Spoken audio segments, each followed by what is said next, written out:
Welcome to another What a Kind podcast, folks. Hope you're all keeping well out there. I know there's some crazy times, but I thought for this podcast we do something a little different and something with a bit of humour considering everything that's going on in the world. So today we're going to talk about the two very interesting professions in ancient Ireland.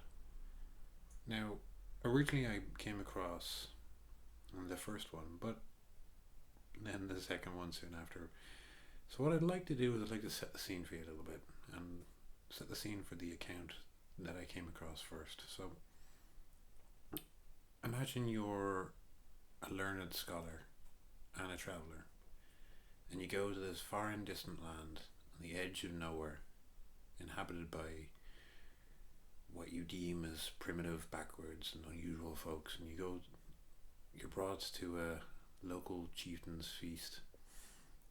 You sit outside and you're sitting under the stars and a massive roaring bonfire, and you have people cooking a stew in a cow's skin. You have jesters juggling, you have singers and harpists, and you're sitting there, you're thinking, well, this is unusual, this is different.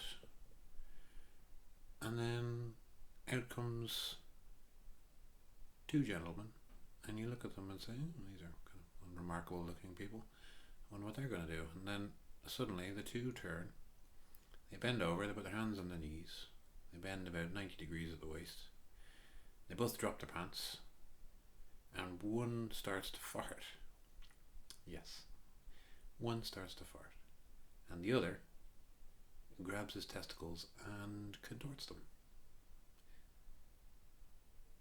I think you would be pretty taken aback by what you've seen.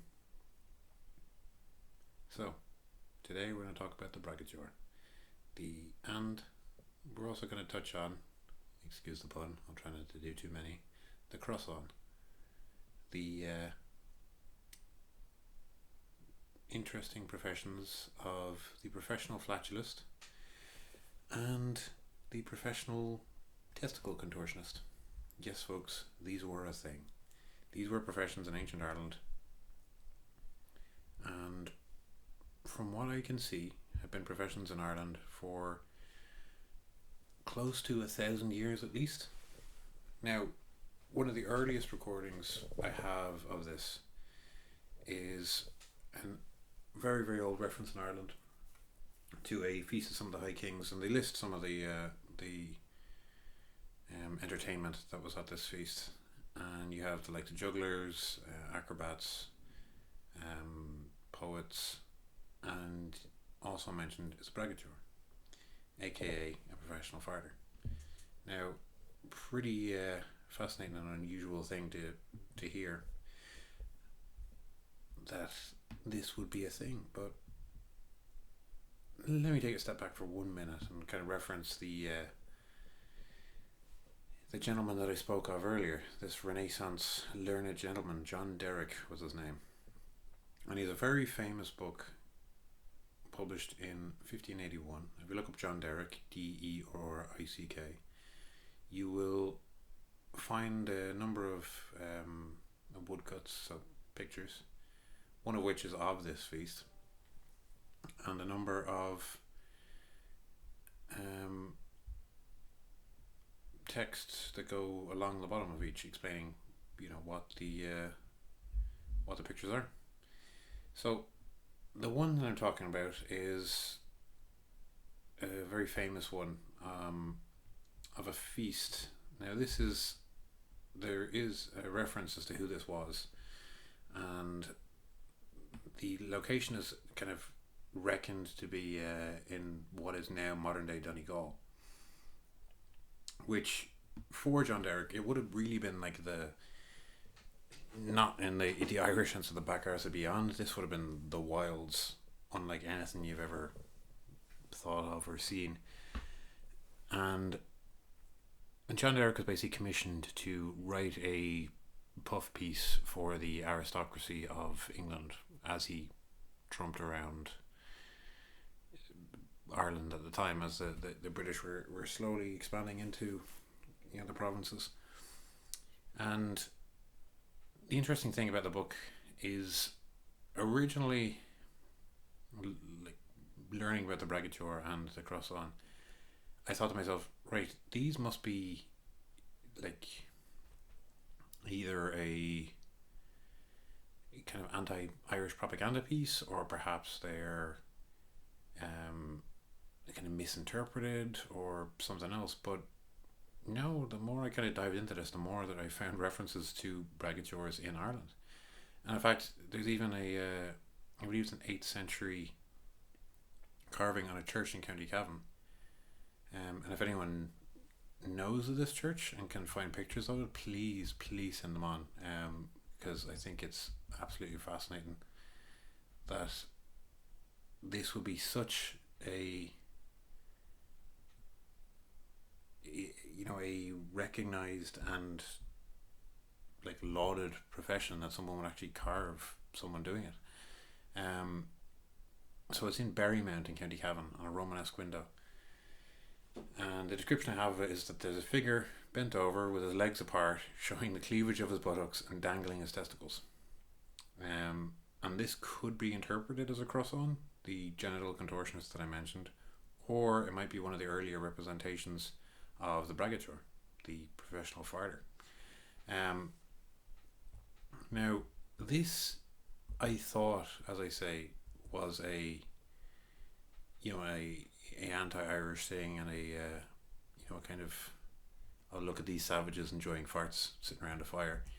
And I thought perhaps that was the truth.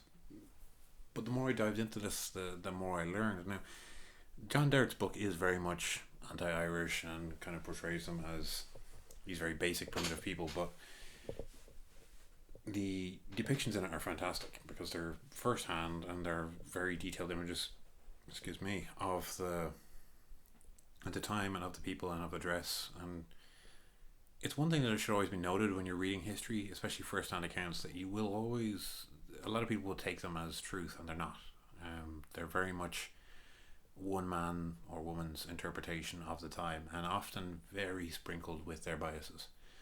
Just as if you or I were to write a diary today, you're going to say, oh, like, fuck that guy, and fuck this guy, and oh, this guy was a dick, and this lady treated me like shit, and she was terrible. And it's obviously going to have your biases, but even more so in a time like this where you're at war and you're going to portray those against you as savages. So I had thought that that's what this was, but the further I dived into this topic, the further down the rabbit hole I went, and the more that I found on the topic. And flatulists, as they can be known, the Braigetóir, the Braigetóireacht, of which I've actually found a few old Irish references and words for them, which is pretty fascinating. But the more I looked into it, the more I found references to it. And one of the earliest ones I found is from the 5th century of Saint Augustine of Hippo. And he writes that he noticed people in the city of God, within the book, the city of God. He noticed people who could produce at will such musical sounds from their behind without any stink that they seemed to be singing from the region. And this isn't just a Western thing either, which is fascinating. So the references come from Japan. I have one book from the Kamakura era, so it's 1185 to 1333, featuring one gentleman called Fukutomi no Oribe. My Japanese is terrible, but he used to perform fart dances for the aristocracy. And there's a pretty amusing anecdote of a gentleman called Toda trying to mimic this guy and soiling himself. And soiling yourself was probably not the best, especially at a feast or formal occasion. Whether or not that was fiction, hard to say, but later there were documented flatulists in Japan. And these are documented in the 1700s in the Edo period. Um, so Japan at the time, much like later on, and probably at the same time, really in Europe, had freak shows. You would go and see people doing strange things. And don't forget, folks, the one thing you kind of need to set the scene with this stuff, and I think now at the time we're in, a lot of people being stuck at home. These were people, especially with the Braigetóir and people of Ireland, who had, for large parts of the year, you couldn't really go outside much, especially if it was dark, and especially in Ireland where you had wolves very active in the country. And you need to understand that people craved entertainment and they craved distraction just like we do today. A lot of people think that, oh, everyone sat around and we're very somber, and I mean, even the reference that we see from John Derrick, this is Christian Ireland. I mean, this is Ireland has been Christian for, I believe, almost 1,000 years at this point.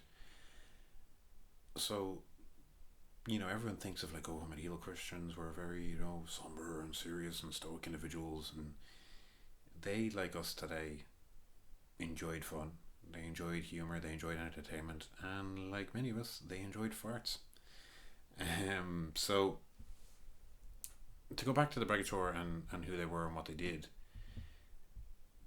they were court jesters of a type. Everyone, you say court jesters these days, and they kind of think of the classic medieval character, the person with the pointed hat with the bells hanging off of them. But in Ireland, you obviously had various different types, and this is an ancient tradition. I mean, like I said, the earlier reference that I have to it is almost 1,000 years from when John Derrick's account was written, which to me is fascinating to show that the profession was around and recognized for that long. And what I was saying earlier, that the book by John Derrick itself is fascinating because you have these two characters in the corner. So if you look at the feast picture, you'll see two gentlemen, and to someone you might think like, oh, are these guys warming themselves by the fire? Like, are they bent over warming their backsides? If anyone's ever sat around a campfire, you know what I'm talking about. If you're sitting on cold ground, you will tend to get up and turn around and warm the back of your legs. But if you look closer, you'll see one below the other has his pants around his ankles, and both of them have their arses out. Now, it's kind of interpreted that one of these is a Braigetóir and one of these is a cross-on. I have found no references to what exactly the cross-on did. So if anyone has any references to that, please send them on, because it'd be really fascinating to find out what the hell these guys did. There is the closest I found to it is a reference saying that they distended his cheeks and his bag, which is possibly his testicles or his scrotum, for comic effect. So, pretty mad thing to see.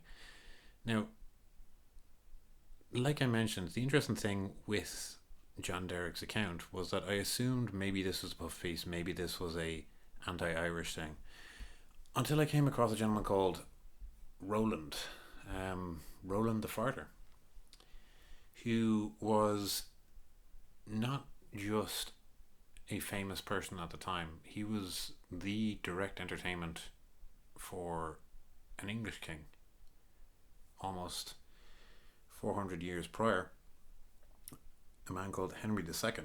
So Roland had a lot of names, and he went by a few. One of them was Roland le Sorcier, Roland le Farter, Roland le Baigetóir, and of course the one that we'll know him by, Roland the Farter. And Roland had a single job in the court, and that was every Christmas during the court's riotous pageant. Now, don't forget, midwinter, that's when Christmas happens, and for millennia that was the time where people would harvest in, people would eat, celebrate. The seasons are changing. We've reached the longest day of the year, and the brightness is going to come, so people liked to party, and party they did.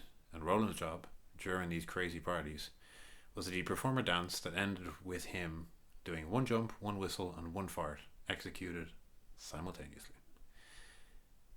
And for this, Roland was gifted a manor house in Hemmingstone, Suffolk, of more than 100 acres of land for farting on cue. Now, I think that's fascinating. Now, obviously, not all these guys were as rich or as wealthy as this gentleman Roland, but don't forget, these were, at the time, like, we think of these as the English, and they weren't. As you can see from the other names that Roland was known by, these were very much French. These were Normans, these were northern French, who obviously conquered and settled England. But for this one guy to have 100 acres of land given to him for farting on cue is fascinating, because that's, even by today's standards, that's a lot. So the interesting thing with this is, all the information I found of this is that they're saying, these farts weren't smelly, they weren't noisy, they were definitely noisy, but they weren't smelly, and all these people tend to train themselves up to it. Now, we don't really know what exactly the Braigetóir did, what their act was. We don't have any accounts like that, unfortunately. But the reason that I wanted to mention Roland is that shows that even in England, prior to John Derrick's account, that this was a thing, that you had people being paid vast sums of money to fart on demand. So if you think modern entertainment's a bit shit, you had guys getting paid a fortune to go out and fart in front of people. And that's why I wanted to set the scene. Imagine being this guy rocking up to this feast, and out of nowhere, a fella bends over, drops trousers, and does the craziest fart you've ever heard, or mimics sound, or plays music, or a bit of tea, folks, nothing better, or does something even more batshit. So the interesting thing with this, like I say, I came into this thinking I was just going to read a little bit about the Braigetóir and kind of delve into the interesting thing that goes on in a lot of history, but especially in Irish history, where the accounts that we have are written by those not native as such, essentially the conquerors, or, well, the winners. And they are the ones who write the accounts, and they are the ones who write history in the way that they want. And often that leads to a very different version of retelling of the events. Now, there was a great paper on this called, let me just double check. Yes, it's called The Breath of Fresh Air, Rectal Music in Gaelic Ireland. And you can find this online. I believe there's a free viewing that you can get of it. But like I say, I found some very early references, and more importantly, I found one reference that was well documented. Very, very well documented.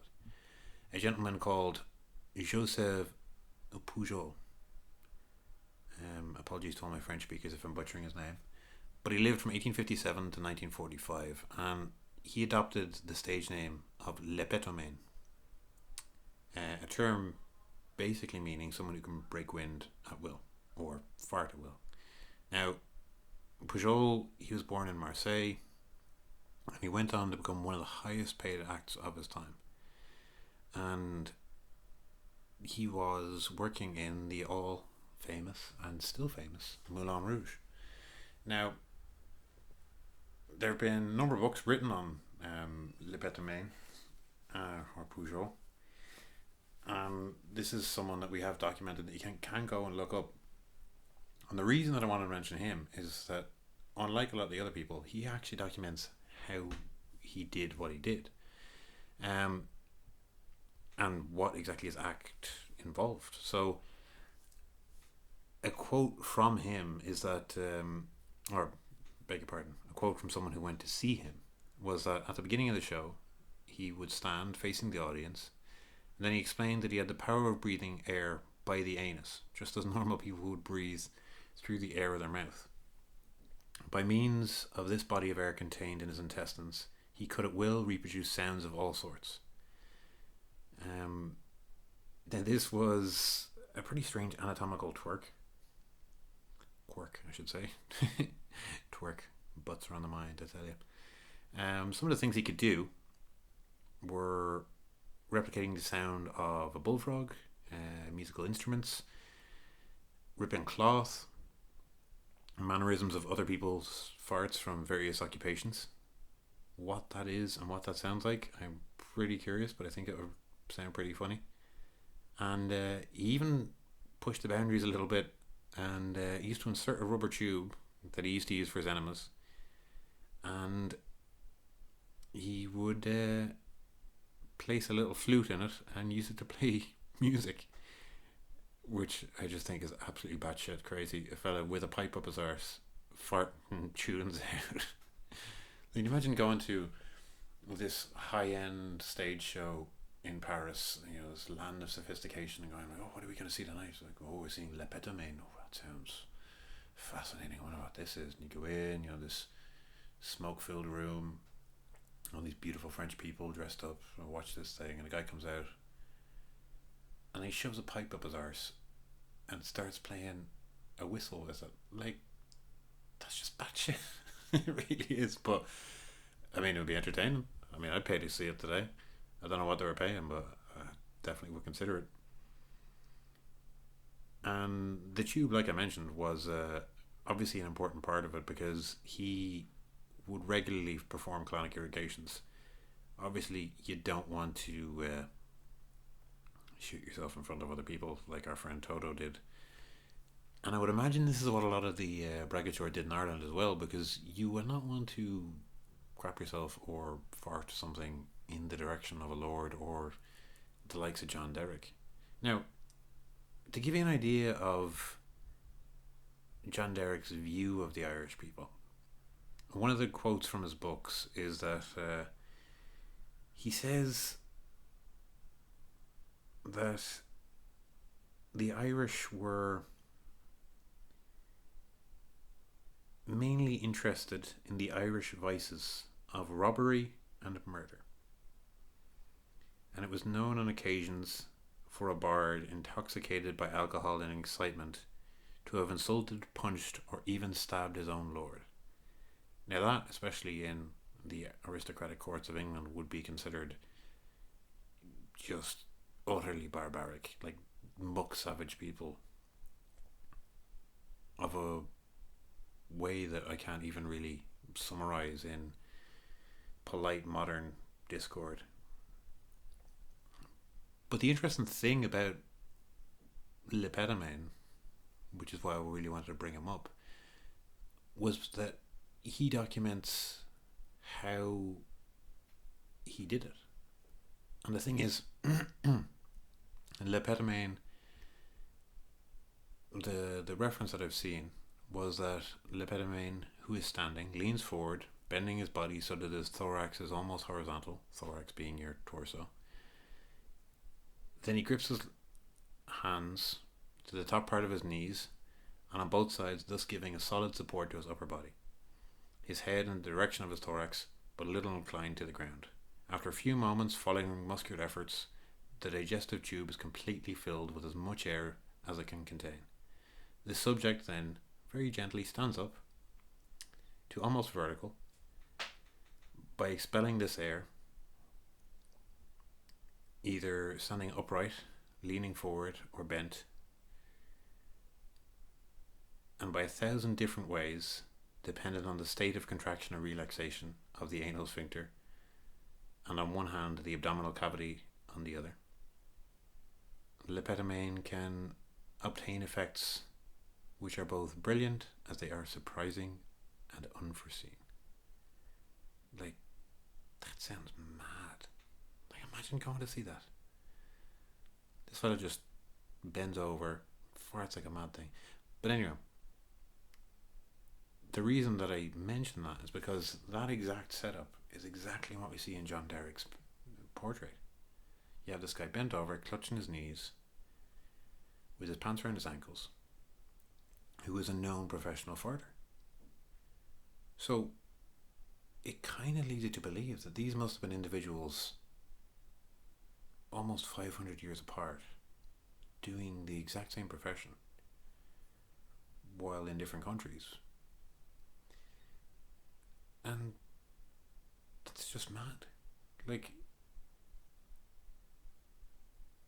we know that this profession was around from the 500s all the way up to at least the 1900s, and even in modern day.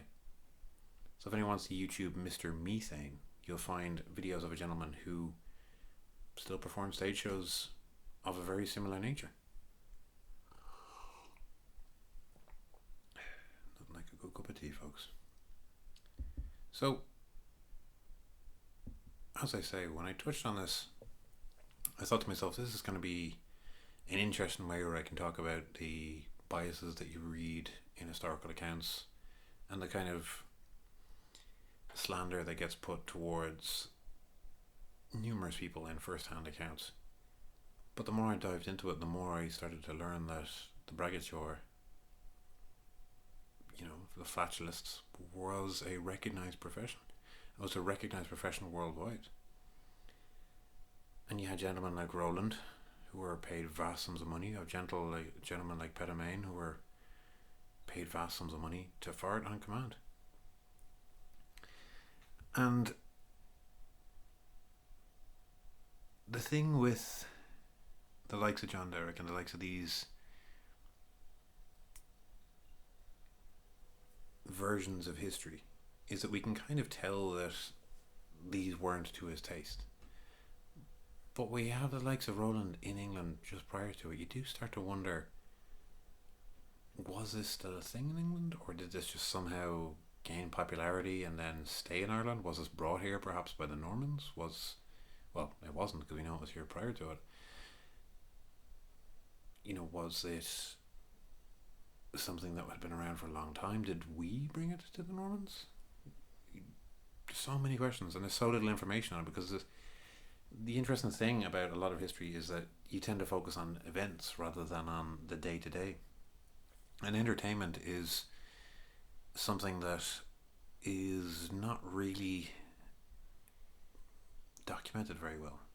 Like, we know the things that people liked to do, we like to enjoy. We know of jesters, we know of acrobats, we know of all these things, but we don't know the exact things that they did. And that's why when you have things that happen later, like Le Pedamain, it's a really interesting way to figure out what these things were. Now, to kind of quickly touch on some other things that I found in my reading, that even a few years later, in 1607, there is what was referred to as an ode to a fart in Parliament. This was written in England. So clearly there was still some humour found in farts. We have constantly fart jokes and fartists and flatulists throughout history, and there's plenty in modern modern media and modern comedy. And there's a few books on this if you're interested on the interesting background of these people and of these sort of entertainments. But I just thought it fascinating that the Braigetóir was a thing, or the Braigetóiri in the plural, that you had these professional farters found at the courts of noblemen. And to give you an idea, we know that the Braigetóir were fed or given as part of their pay the fat of the shoulder of the hunted prey caught at those feasts. So that was quite a decent payment for what you did. So if anyone's ever had pork shoulder, and if any of you have ever had my pork shoulder, you'll know it's pretty good. So I'm guessing that's what they were talking about. So, as I say, there's a lot there, and the more I dived into this, the more I found, and the more interesting and mad and nuanced things that I started to find. But if anyone can find any more information on the Braigetóir or on the Cross-On, please let me know. And the thing is, I couldn't find much information about the Cross-On, because when I went to look them up, now it's Crossan. That was the reference that I've seen for it. But the thing with those was that I couldn't find much about them, because it is a second name. It seems to be a very popular second name in the west of Ireland. So apologies to those people your ancestors were probably testicle contortionists, but you know, at least it was an honest living. So, folks, that was a little bit of unusual and interesting history that I thought might bring a bit of a smile into your day. With everything going on, I thought that would be a bit of a change and something a bit different. So, I'll take it easy out there, folks. Feel free to joke, feel free to smart, feel free to smart. Feel free to enjoy yourself, feel free to joke, have a good time, and feel free to find farts funny, because our ancestors certainly did, I certainly do, and let's be honest, you probably do too. Peace.